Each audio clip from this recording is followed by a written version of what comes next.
শাফিন, তোমার এই পথ চলাতে তোমার কাছে কি মনে হয় যে কোন কোন বিষয়গুলো আসলে তোমার জন্য বাধা সৃষ্টি করছে, বা কোন বিষয়গুলো দূর হয়ে গেলে তোমার এবং তোমার মতো যারা আছেন তাদের পথ চলাটা সহজ হবে?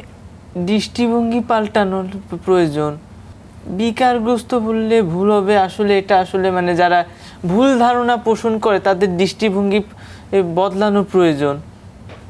যে বিষয়টা এতটাও জটিল না, এটা শুধু একটা অবস্থা, বিশেষ একটা অবস্থা, অন্য কিছুই না। তারা অন্য 10টা মানুষের মতো কাজ করতে পারবে।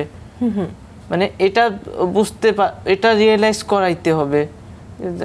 আমার মতো যারা আছে তারাও মানুষ, তারা তো আর অন্য কোনো প্রাণী না যে এমন যে মানে অবজ্ঞা করে চলতে হবে, দূরে সরে থাকতে হবে, এমন তো না। ছোঁয়াচে রোগ না, এমন না তো, ছোঁয়াচে রোগ তো নয়।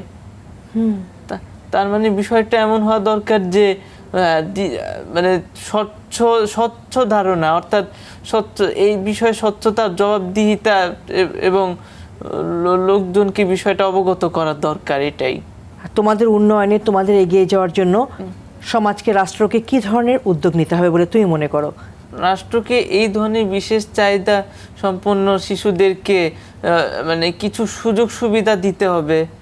এখন বর্তমানে দেখা যাচ্ছে যে যারা বিশেষ চাহিদা সম্পন্ন ব্যক্তি তাদের জন্য মেট্রো রেলের টিকিটেও আবার ছাড় দিচ্ছে, এরূপ সুযোগ সুবিধা দিতে হবে।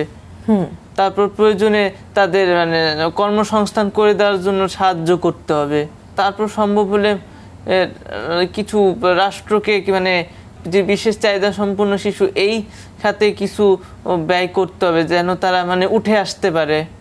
সেটাই সমাজের মূলধারার সাথে সম্পৃক্ত হতে পারে, তাই তো? হ্যাঁ, সমাজের মূলধারার সাথে যেন তারা চলে এসে তাল মিলে কাজ করতে পারে অন্য 10টা মানুষের মতো, সেই দিকে নজর রাখতে হবে।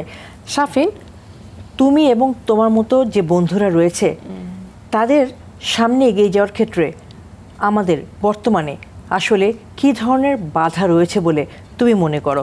মানে বিশেষ চাহিদা সম্পন্ন শিশু আর সাধারণ মানুষ যদিও মানুষ, কিন্তু তাদের থেকে একটু মানে অন্য ধরনের পরিবেশের দরকার।